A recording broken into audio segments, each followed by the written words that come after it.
Vous comme moi, nous sommes comme tout un chacun en prise permanente avec les fulgurances de nos besoins affectifs. Vous savez, ces petites poussées invisibles mais énergétiquement éprouvantes qui nous poussent à rechercher l'amour, la reconnaissance ou le soutien émotionnel, comme par exemple une oreille attentive pour écouter nos complaintes sur la lenteur du Wi-Fi dans cette chambre d'hôtel minable qui semblait pourtant flamboyante sur le site internet. Nos besoins font partie de notre système motivationnel. Nos besoins et leurs corollaires, nos émotions, c'est ce qui nous fait avancer dans la vie. Ils sont fondamentaux, qu'ils ce soit physiques, affectifs, relationnels, intellectuels ou spirituels. Ils sont universels, inhérents à la nature humaine et influencés ou amplifiés par l'expérience personnelle de chacun, selon ses blessures et ses traumas.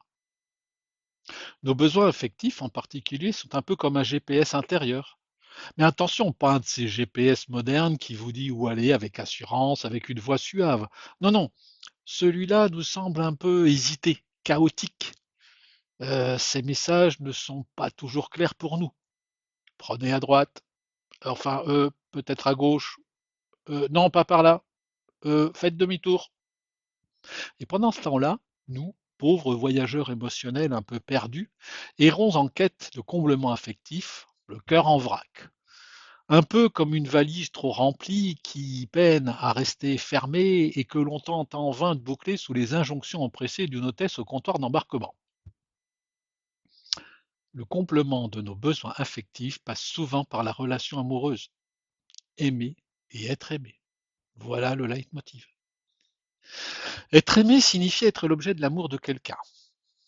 Cela peut se manifester de différentes manières, comme par des gestes d'affection, des paroles réconfortantes, ou simplement par la présence et le soutien d'une personne qui tient à vous.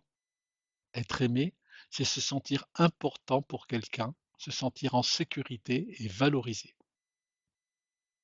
C'est certes recevoir des marques d'affection ou de tendresse telles que les câlins, des baisers, des mots doux, dans les justes proportions qui nous sont propres, qui sont propres à notre nature, qui sont propres à notre vécu. Ce n'est évidemment pas une simple question de désir sexuel. C'est voir aussi son besoin de reconnaissance pris en compte, être reconnu pour ce que l'on est et pour ce que l'on fait. C'est aussi combler le besoin d'appartenance, de faire partie d'une famille, d'un groupe d'amis ou d'une communauté. Il y a aussi le besoin de reconnaissance sociale du couple. C'est avoir du soutien émotionnel, avoir quelqu'un qui est là pour vous écouter et vous soutenir dans les moments difficiles. C'est enfin un besoin de sécurité, se sentir protégé grâce à la présence de l'autre. Le comblement de nos besoins est vital. C'est pourquoi il s'agit, et indépendamment même du fait d'être en relation, de reconnaître ses besoins en couple. Chaque partenaire devrait pouvoir identifier et comprendre ses propres besoins émotionnels, mais aussi physiques, intellectuels ou spirituels, pour pouvoir en faire part à l'autre afin de s'assurer d'une possible compatibilité. Il est donc bien question d'expression des besoins. Ne pas faire l'impasse sur la nécessité de communiquer clairement ses besoins à son partenaire pour éviter les malentendus. Leur satisfaction contribue grandement à notre épanouissement personnel et à notre santé mentale. Ignorer ses besoins et ceux de l'autre, c'est faire fi de cela.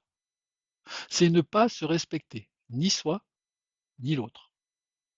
Il convient donc de travailler ensemble pour voir comment chacun est en capacité de répondre à ses propres besoins et comment l'autre peut y contribuer à son niveau, que ce soit par le soutien émotionnel, l'affection ou le temps passé ensemble en ce qui concerne les besoins affectifs.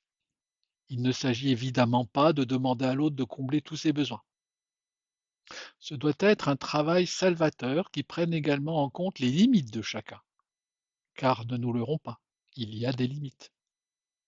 Chaque personne doit définir ses propres limites en termes de respect, d'espace personnel et de comportement acceptable. En termes de niveau de satisfaction d'un besoin, la jauge est propre au vécu plus ou moins traumatique de chacun. Il y a donc des limites en deçà desquelles nous ne pouvons être satisfaits. Il y a des limites au-delà desquelles nous ne pouvons satisfaire l'autre.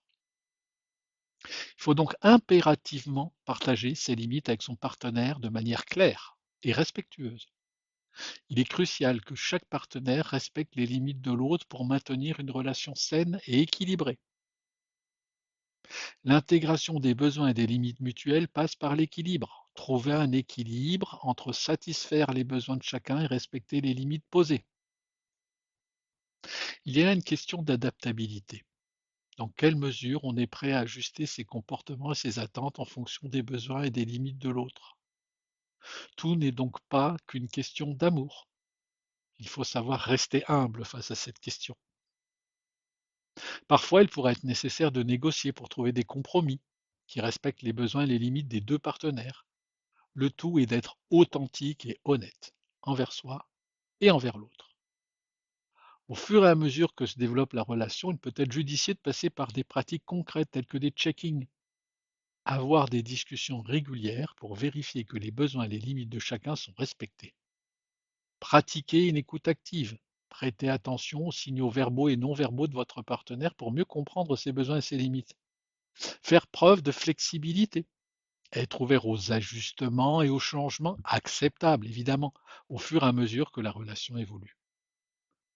En intégrant ces éléments, on se met en situation de créer les conditions d'une relation plus harmonieuse et respectueuse où chacun se sent entendu et valorisé. Bref, tout cela c'est une danse, une valse à deux temps, ou à trois, si vous aimez les défis ou êtes familier des nouveaux usages amoureux.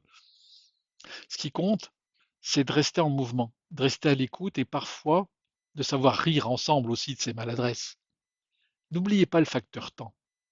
Cela reste un apprentissage. Et rappelez-vous, tous les GPS finissent par trouver la bonne route. À vous de l'entendre, ou pas.